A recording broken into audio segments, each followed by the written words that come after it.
मेरे अजीज दोस्तों और बुजुर्गों, हद तो ये हो गई कि एक मोहतरमा को हमारा हाईएस्ट सिविलियन अवार्ड दिया गया।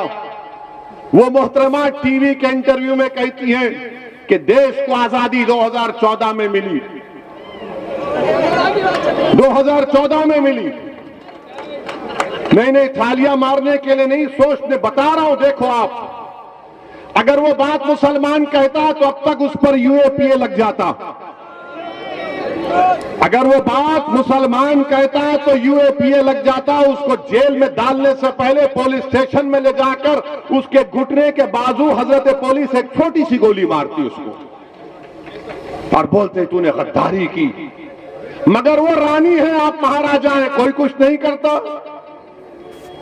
वो क्वीन है और आप कोई किंग है, आप कुछ नहीं करते। क्यों नहीं करते?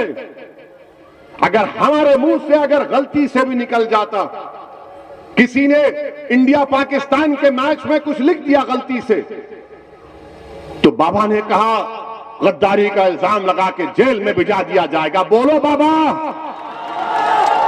मैं उत्तर प्रदेश के मुख्यमंत्री से पूछ रहा हूं, मैं देश के प्रधानमंत्री नरेंद्र मोदी से पूछ रहा हूं, क्या देश 47 में आजाद हुआ या 2014 में आजाद हुआ? बताओ।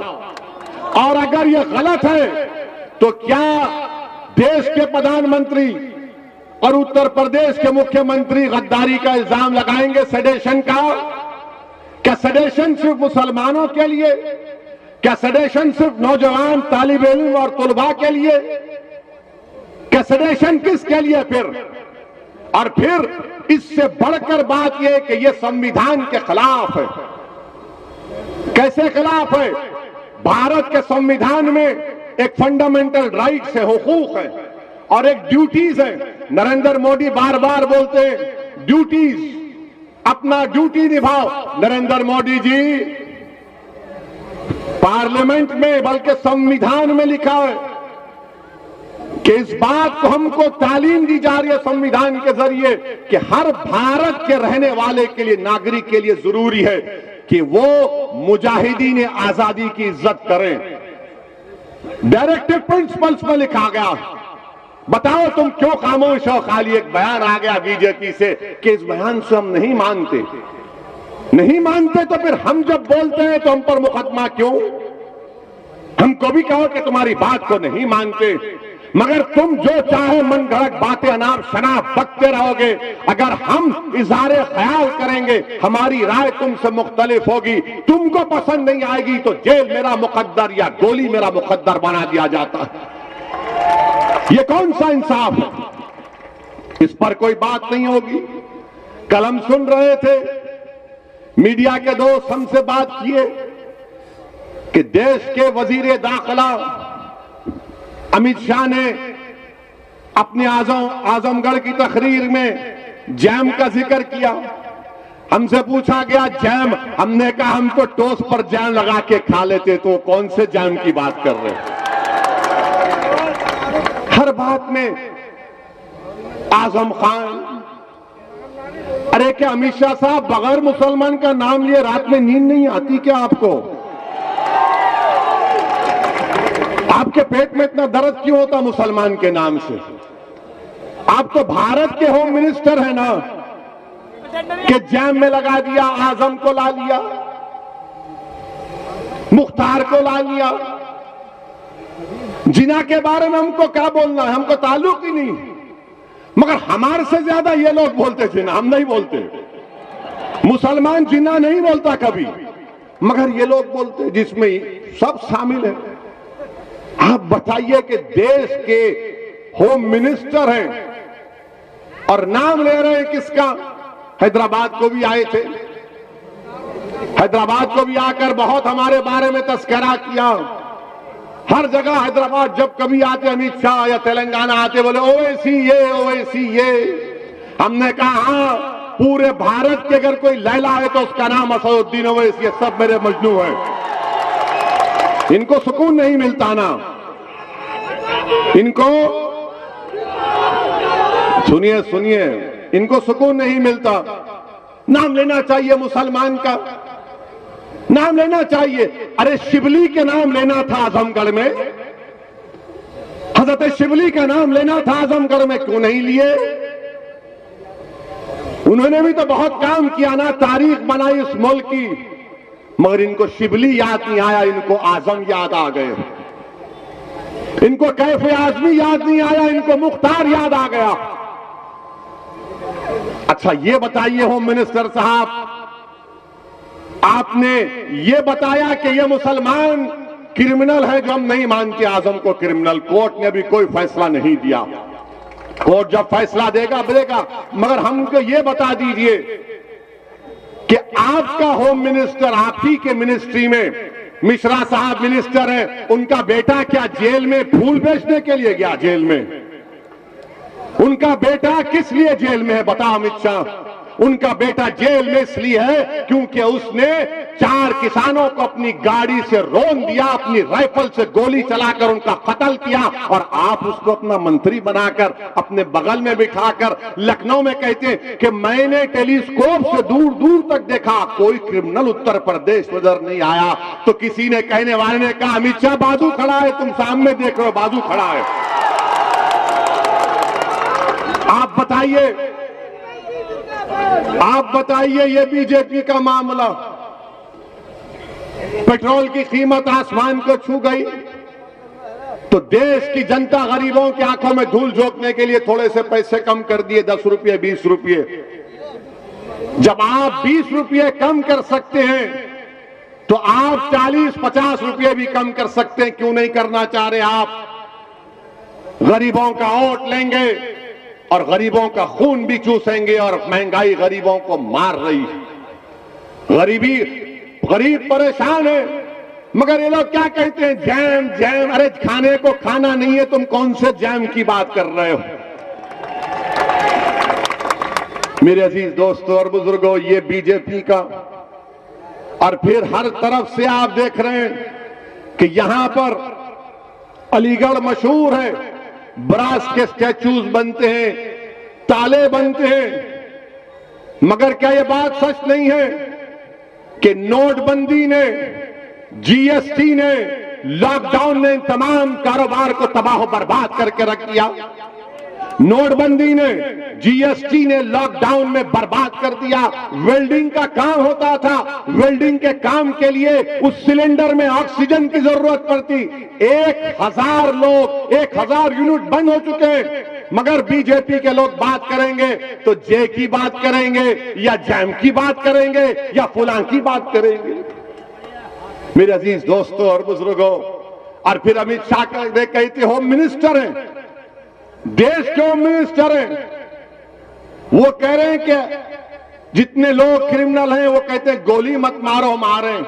अमित शाह साहब आप बताइए, गाजियाबाद में, मैं 2 दिन पुरानी बात कर रहा हूं, गाजियाबाद में 7 लड़कों को, उनका नाम भी सुना देता हूं मीडिया के लिए, क्योंकि वो अमित शाह के जैम को सुनकर आए।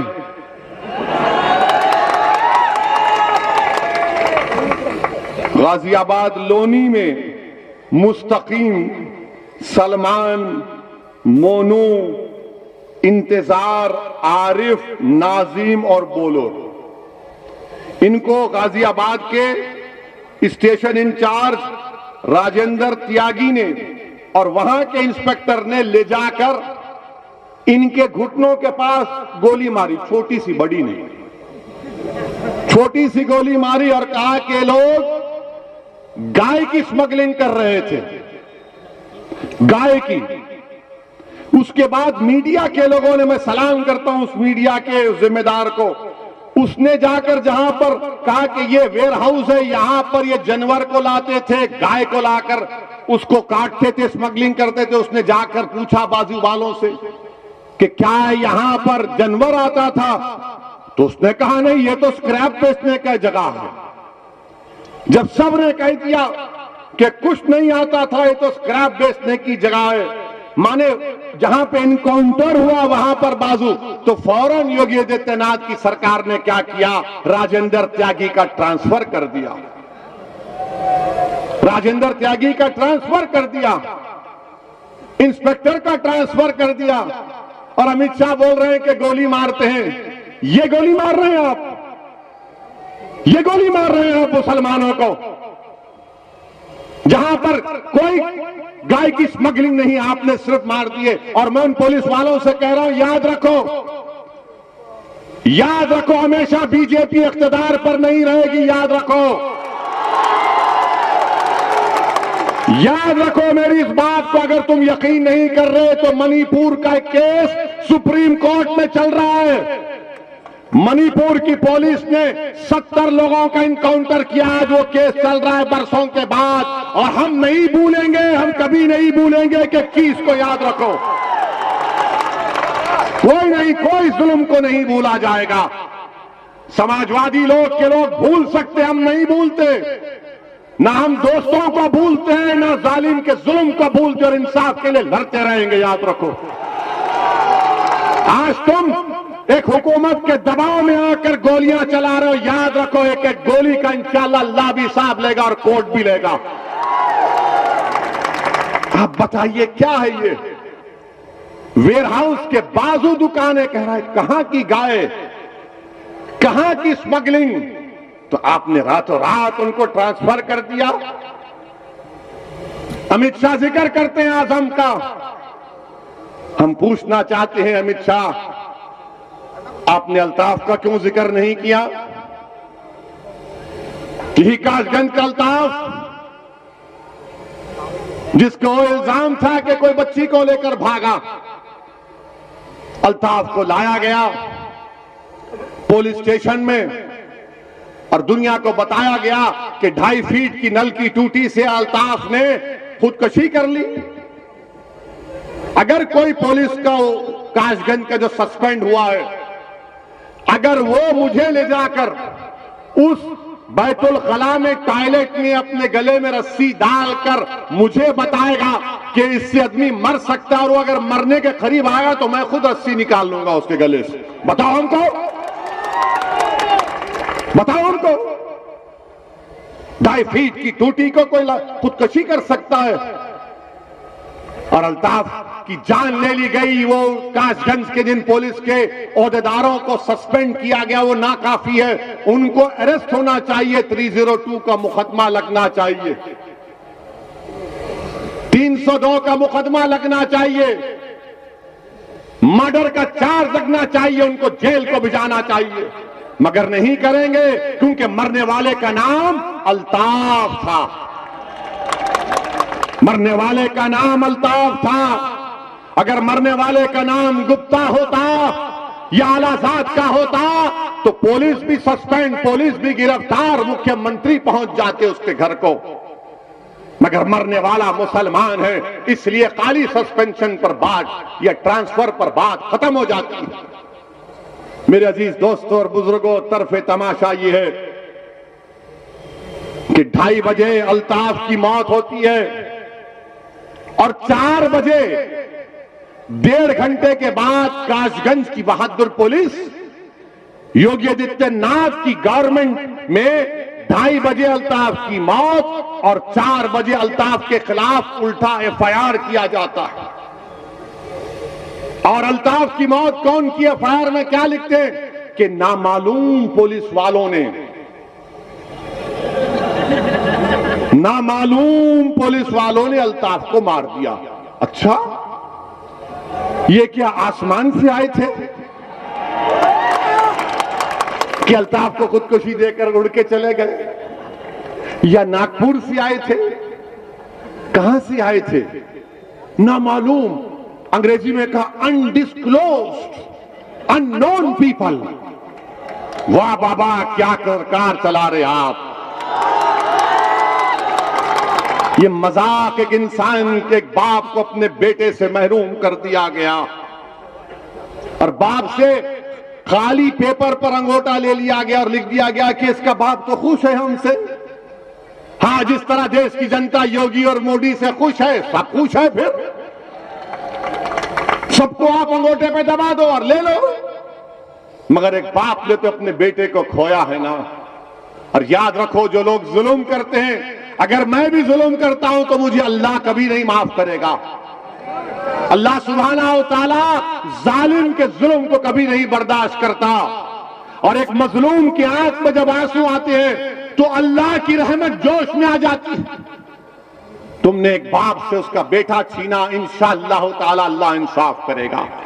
अल्लाह की लाठी में देर है, अल्लाह की लाठी में आवाज है, याद रखो। तुमको मालूम भी नहीं होगा, तुमको मालूम भी नहीं होगा जिन्होंने अल्ताफ को मारा, जो जुल्म कर रहे हैं, चाहे किसी मजहब के हो। डरो अल्लाह से, डरो कुदरत के निजाम से।